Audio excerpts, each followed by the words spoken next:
The compliment is not really to me, it's the compliment to the concept and the character. Hello everybody, this is Amitabh Bachchan and I'm privileged to have Nagi Ashwin here, the director of Kalki. Full privilege. And it's 8 o'clock in the morning here in Mumbai. And I've just come back at about 3 in the morning after seeing Kalki for the third time. And just cannot explain the wonder and the experience that all my friends, we watched the film again. And so I thought that there are many aspects of the film, Nagi, which a lot of people put questions to. And in my mind also there is a lot that comes to me when I think about Kalki. Explain not just to me but to the audience in general how you thought of. When we spoke to Priyanka and Sapna, they said, after the last film, they waited and asked you what you're going to do next. And you said, I don't know. And almost after a year or so, you went to them and said, I have something. And after that, Priyanka was saying that after hearing it, I couldn't sleep for a couple of days. And then she rang up Sapna and said, we have to start getting to work on this. So, what went through your mind and how did you conceive this? To be very honest, sir, I thought this story would be probably one of the last films I'll ever make. I thought this would be my retirement film. But and I had. We won't let you do that. Yeah, and I had like a smaller story, maybe something that was not as ambitious as this that I wanted to start off with, and somewhere along the way, like those few months after Mahanati, I was coming across either articles or like some sort of videos about the Chiranjeevis or about some sort of a Mahabharata connect, and I was even seeing some articles where I was seeing that maybe some production houses in Bollywood were starting to think about Mahabharata or Ramayana and all of that at that time, and I had this story, I had a germ of this story already by then, and I was like, okay, so maybe it's time to bring this out of hibernation. And I took it out and I started living with it for a few weeks, and I realized that the energy that it would probably require to bring this to life and to bring it in front of people was something that I probably had now. And I don't think, to be honest, me, Swapna or Priyanka fully knew what we were getting into when we had that first narration. That's what they also said, they suddenly realized, oh my God, we need to start working on this now.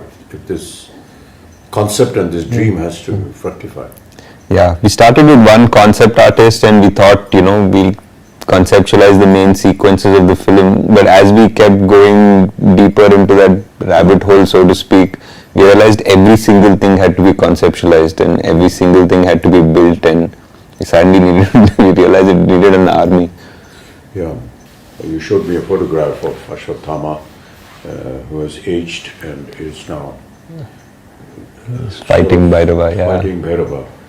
And for someone to have had that kind of a visual in mind, and then to be told about the title, Kalki, and 2898 AD, and I couldn't understand that. So maybe you could explain for the benefit of the audience.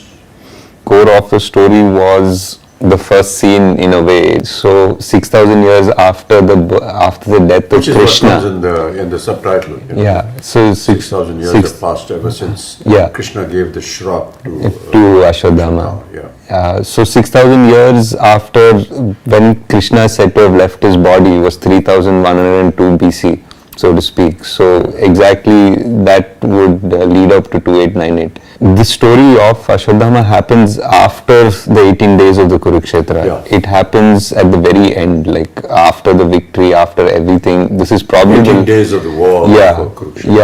After the 18 days of the war, this is the last thing that happens in the Mahabharata, so to speak. The most important confrontation between the Pandavas and the last Kaurava, so to speak. Yeah. So I felt that this was the ending of this story sort of, but it's also the beginning of another story. Yes. And it doesn't finish. Like I feel it's not finished. We just, even in the Mahabharata, for what I have read, it just is like Ashwatthama is cursed and he walks into the woods.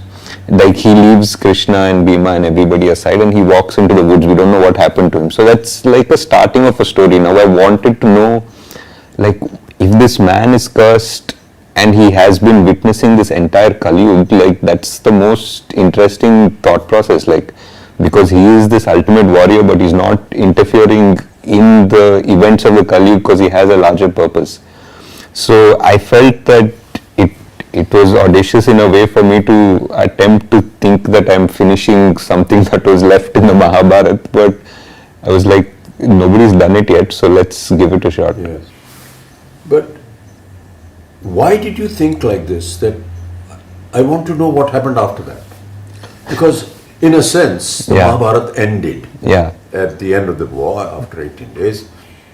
Krishna gives this curse to Ashwatthama, end of matter. Yeah. But you said you thought, okay, what happened after that? I had really loved this dialogue in that first scene, sir. What we did, like after Ashwatthama says, kill me now, I'm ready. Yeah. And then Krishna says, no, death is not a punishment. And then we have a wide shot of this battlefield with hundreds and thousands of people who are dead. Yes.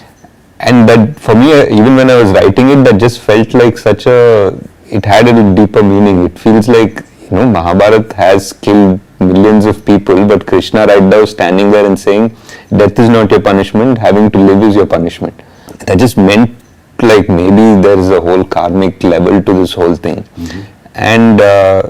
And for Ashwatthama also, I felt that anger, like though he was very cruel in that particular moment, that anger was justified because he just felt that his father was killed very unjustly. And his father was a great warrior and he was killed in the most unjust way. So his anger was justified in his own way. So now his redemption is also very justified. But we never know if that redemption ever comes, because it's not like Ashwatthama is always been evil or something like that. He's actually a very noble warrior. He's meant to be an avatar of Shiva. People say like Drona prayed to Shiva to get a rupam of Shiva as his child, and that's how Ashwatthama was born.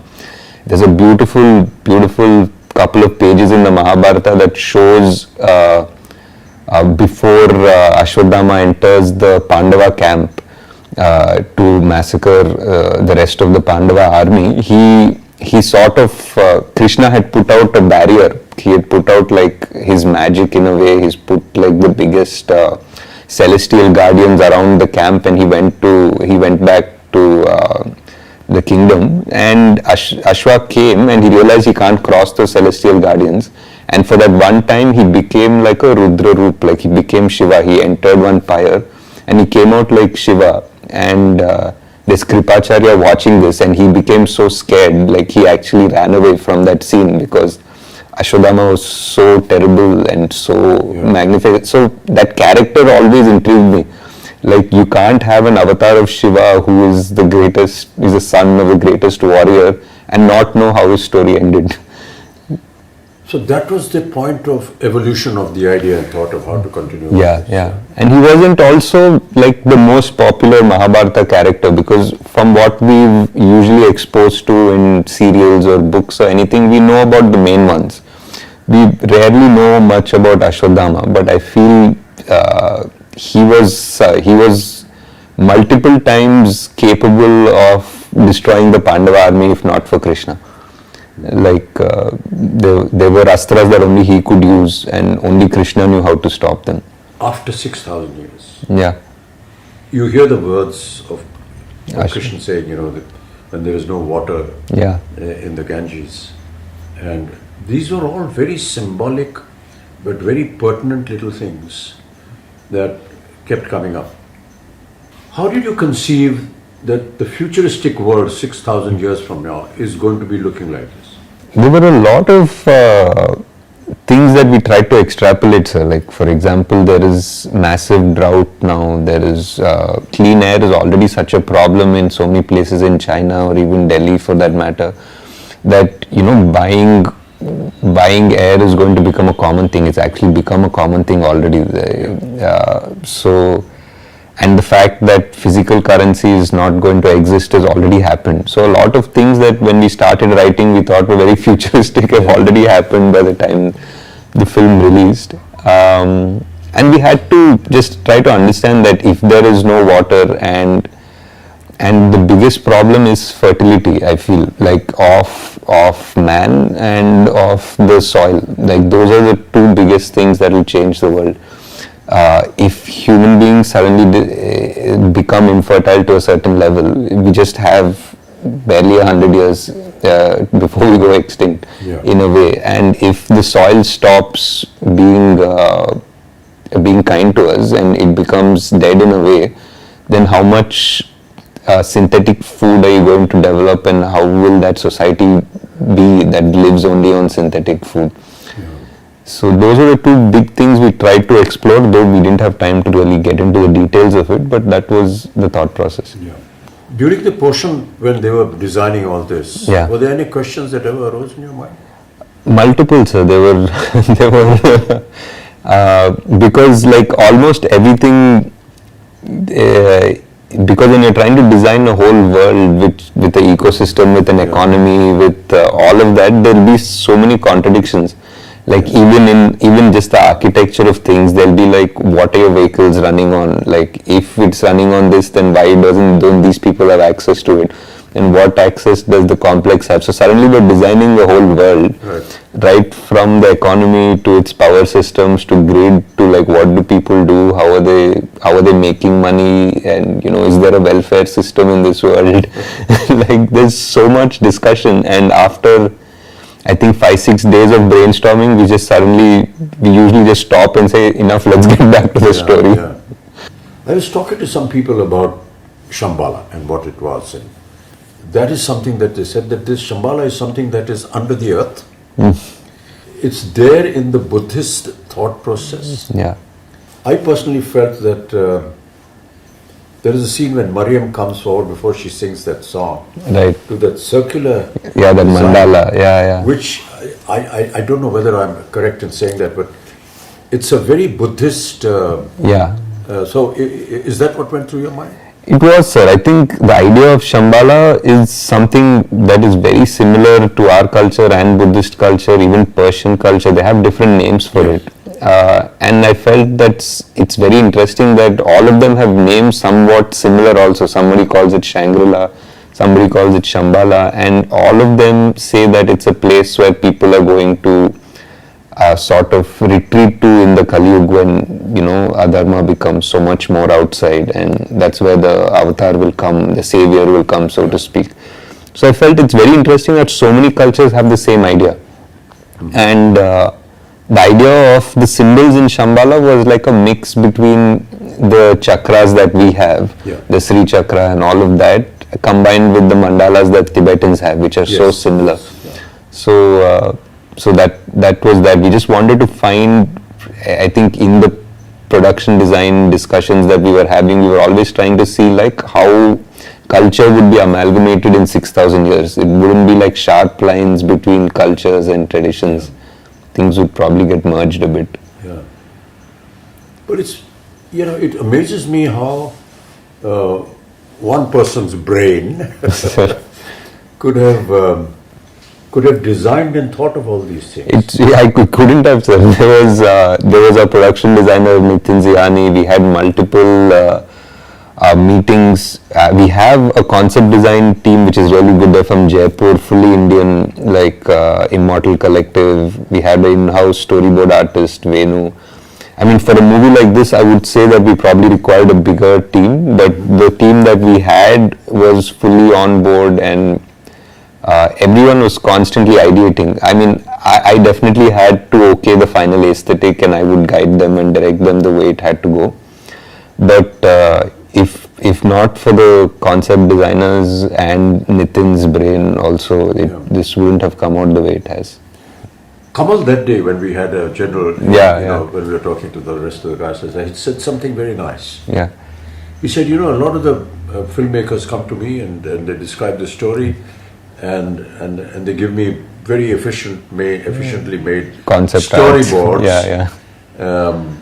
But the point is that his opinion was that how does this storyboard actually get into practice, and what is the reality of it? It's all right to make some drawings and come, but he said that when I saw this and when I heard Nagi, I thought, gosh, it's going to be another one of those storyboard things. But then Nagi showed me some visuals which he had shot, and I believed. Yeah. And just went ahead with it. What was the idea of the complex? The idea of the complex was, it was like everything is there. It's beautiful. It feels like heaven. There's water. It feels like, animals are frolicking happily, and it's clean air and all of that. But there's something that feels unnatural about it as well. There's something that doesn't feel real, and it doesn't feel it belongs there. So it was that aspiration of man. I feel that when you go to the complex in the film, there is this idea that you need 1 million units to enter the complex in this world. That idea was like a creative idea of yours? Yeah, it was a creative idea. It was something to give a goal to Prabhas's character, and everybody in that world they basically were working around that goal. They wanted to make 1 million units to get into the complex. But my idea was that you can't make 1 million units by being straightforward. The complex wants you to backstab each other. The complex wants you to fight amongst each other to make that 1 million units, and they're just going to be at peace because these people are never going to unite. That is what is happening in Kalki. Yeah. This whole backstabbing and everything. Everyone wants to grab and go on to the top. Correct. That famous story about all of us. We are all like cockroaches and we don't want to go up, and reach the top of the lid of the bottle where they're in. So, you are catering to an audience, and there are many portions which I felt, as somebody who's been in the film and could understand that, okay, we are playing to the game. Yeah. This is Prabhas. For sure. This is a Telugu film. And Prabhas is Telugu. Yeah. And you have to understand that he's massive and he's godlike there. Yeah. So many elements which a lot of people felt in the first half because of its length and so on and so forth. At times they were not able to understand or to say, come on, let's get on with the story. Yeah. But the fact is that it's like an intro to the hero of the film, but not just the hero of the film, but also the hero for the Telugu-speaking nation. Yeah. And that is something that, people perhaps overlook. But we have to give it to them. At the same time, giving out to the audience, I've never lost a fight and I never will. Yeah. Which are actually Krishna's words. Yeah. And you've given it to Prabhas, to Bhairav. Yeah. True. But the point is that for the common language that the Telugu nation that is gaga over Prabhas, it has an alternate meaning. Also, yeah. And that is, those are the claptraps. Yeah. I just felt it was a wonderful amalgamation of playing to the gallery, yet not entirely submitting yourself to them. Yeah. It was a tricky line, sir, for sure. Yeah, that's a very thin line. Yeah. I mean, I would love to go and sit in a theatre in Hyderabad and sit with this Telugu-speaking audience when they're seeing this, because they must be going wild when they see Prabhas saying this and all the comic interludes that he has. And they're wonderful little snippets, that she comes out with, which are valid for the film, yet extremely valid for the common man. I mean, what do you think of that? Like you're saying, it's a very thin line, sir. Like, there were a few things in his intro, for example. Yeah. Like, I think a new audience from Paris wouldn't make anything of it. Yeah. Because there's a hologram that is glitching, it says possible rebel, 5-star bounty. Yeah. And then it just glitches just for a moment right next to Prabhas and says rebel star for like an instant. And that's a claptrap for sure. Yeah. And but for anybody on the outside, it doesn't make any difference. It is hard to design something like that. And there was something also where Buji says, I have some fans, and Buji says, yeah, you have a rebel fan. Yeah. and again, for another audience, it doesn't make any difference because he is a rebel. We established that. But that's what I felt. It was a brilliant amalgamation of playing to the gallery, playing to the audience, in Hyderabad, yet not moving away Yeah. from the concept of the film. Yeah. The concept of fertility, Yeah. was that a story imagination, or is there some kind of a link? It was a bit of a story imagination, sir. It felt like in the Kaliyug, like what is the last thing that can be taken away from us is the gift of life. People's morality and this and that and everything. And the last thing that would die is the actual gift of life, like whether it is food or whether it is the chance that we procreate and make and continue our species. Mm-hmm. So just the fact that, that there was a dialogue which said that I will be born in the last womb of the Kaliyug. So that was there in one of the earlier drafts, and it felt like that was the most dramatic way to introduce our savior. Yeah. And a lot of questions being asked is, how do you manage to perform when you don't have the props around you? Yeah. We really tried in this film to build as much as we could, sir. Like whether it was the off sector where there was desert and the truck and everything, or Shambhala, the bridge. We tried our best to give as much, but yeah, there were definitely sequences where it was just a blue screen. And we all know that Indian cinema works on poetic justice. Yeah. And I keep quoting this from my father, who used to watch a film during his last days every evening, and I used to ask him, what is there in watching a film? He used to say that, I get to see poetic justice in 3 hours. So during the length of the film, at the end of the film, there's poetic justice. To bring that kind of poetic justice in Kalki, in the Mahabharata, is it going to be factual? Is it not? I mean, this we will discover in part 2. But did it ever cross your mind that, there has to be this aspect of poetic justice in the film? Definitely, sir. I think so. I think Ashwatthama's character itself is that idea of poetic justice. The way his character starts and the way it needs to finish. But, there are many little things which which were done and shown in the film. Yeah.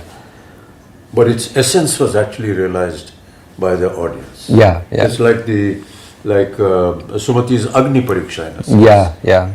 Which was so beautifully done. Yeah. And we talk about Agni Pariksha, but we never visualized that it could be like this. Yeah. And you have the carrier of the next avatar go through this Agni Pariksha, which you show Sumati walking through this, ball of fire, and nothing happens to her. Yeah. Whereas when the fighters go through it, doesn't burn up. Yeah. So, what was the thinking behind that? That is definitely one of my favorite sequences, sir, in the film, because it also parallelly brings in all the 3 characters. Like it brings in It's Ashwas. a kind of a chastising of Sumati in a sense. Yeah, in a way. And Ashwa realizes at the same time, Bhairava at the same time. And for me personally, it was the reference of the Krishna and Vasudeva walking through the river in the Dwapar Yuga, like as the river parts for them. It felt like in the Dwapar Yuga, the water element parted for God to give him safe passage. And for me here, it felt that the fire element parted for God to give him safe passage. Yeah. So that was my thought process. Yeah. I mean, there were so many challenges, even from the point of view of, say, the DOP or the cameraman and everything. Yeah. You have an 8-foot giant. Yeah. And you have the rest of the cast here. Yeah. And there were so many times when we took hours, because how do you light up a place where you're going to see both the characters together. Correct. So here my lighting is going to be different. Yeah. And my whole atmosphere is going to be different. My concept of looking down to talking everyone, And everyone's looking up to talk to me. Yeah. And how we actually managed to do that. Yeah. You know, there were times when I was having this little stick poking out from behind me and say, my face is not here, it's somewhere up there. And it was quite amazing, but how wonderfully it all came together. Like how many times we had to do each shot 3 times or 4 times. Yes. Yeah. Even when I was writing, I always thought Kalki was 2 watches. Like it was a repeat watch. Like the first time you watch the film, you watch the film. And the second time you watch it with the perspective of having seen it again. So you see so many things in a new perspective almost. In a way, it's almost a new film the second watch. Yeah. So I always felt it was a 2-watch movie at the least, and it's great because I think we went for the evening show, like all of us, to see it, and on the first day, and by the evening show there were people who already knew the dialogue, so they were already watching it the second time. Yeah, I finished seeing it for the 3rd time last night. I'd really like you to just kind of summarize the whole experience before we end up talking. Yeah. Because we could just carry on. You know. For a long time, yes, sir. I think for me it was just, it was a dream definitely to put together this world and all of the influences and the stories that I've loved, and putting it together in a world in a coherent and an understandable and enjoyable way. And to see now today that dream has come true and people are actually agreeing to watch such a film and love such a film and accept it. It's not just, I think, just for us as a team that's been working on it for 3 years, and the actors that have put in so much time to do it. It's not just a win for us, I feel it's a win for the industry in a way, because like producers, actors, directors, writers now have a validation that they can think differently. Yes. Now they have a validation that they can greenlight projects which probably wouldn't have, because now there's a Kalki. Now there's a Kalki, a producer will listen to a story that is a mytho or a fantasy or something. Yes. And an actor will be okay to greenlight a script. So I think we have moved forward in the right direction, and I'm very glad that Kalki was able to do something to have that change happen. Yeah. I just wanted to, we won't get a chance as often, so I just wanted to ask what in the scenes that you've done, like what were your favorite scenes in the film? Yeah. It's very difficult to pick one particular scene, you know, and I'm not just saying it because I'm a member of the cast and crew and it's our film, but quite honestly, you know, it's very difficult. Really, the purpose of talking to you, Nagi, was that. Yeah. That it's, yes, it is a film. Yes, it is make-believe. But it's make-believe. It's the belief that we want you to go and see, because it's been made with belief. And that belief is what is the strongest point that I feel in the film.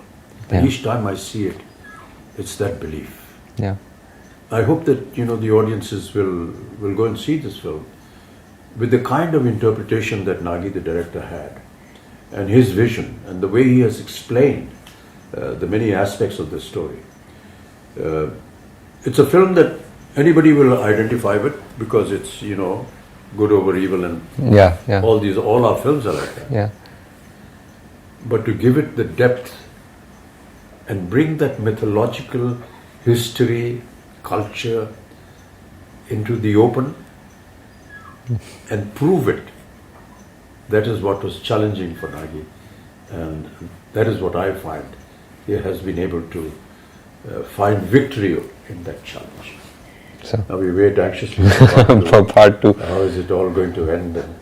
And so we look in great anticipation. Thank you, sir. Thank you. Thanks so much, Nagi. It's been wonderful talking to you. Sir, I know you don't like or appreciate this, but this is one of the few chances we have to thank you for all your patience. You know, And the whole country, sir, like whoever I speak to, Yeah. I know you've heard this already so many times, but it's just such a pleasure to see you in that avatar, in that role. Yeah. And so many people, I did a bunch of interviews yesterday and everybody just said, thank you for giving us this Amitabh Bachchan. It's a fan fallacy, thing. actually. I know you don't like any of it, It's sir. not a case of liking. I just feel that the compliment is not really to me, it's the compliment to the concept and the character. And Also, that speaks volumes about the film. It's not a personal, okay, I like this star, Yeah. and he was good and he acted very well and so on and so forth. So Yes, sir. when they compliment a Prabhas or a Deepika and anyone else and Kamal, you're actually complimenting the concept of the director, Nagi, who was able to conceive and put together this story. It's all very well to go to an audience that's coming out of a theatre Yeah, and say, "Kaise lagi film bhaiya?" So it's another बहुत अच्छी movie है. या उनको नहीं समझ में नहीं आया ये नहीं हुआ. It's not that. I think that we need to catch some people the youngsters, and say, let's sit down and have a chat. And what did you actually see? What did you think of? What was going through your mind when you were watching all this? It would make a very interesting subject. And I'm going to catch Abhishek and please do, sir. That would be great. My granddaughter and have a chat with them, much like we've had here, Yeah. and ask them some very pertinent questions. Right. Thank you, Nagi. That'd be great, sir. Yeah, Such a pleasure, sir. Thank you. so much. That's the end of our very long, intricate conversation, and I hope that you enjoy the film when you see it. Thank you so much. Namaskar. Great, sir.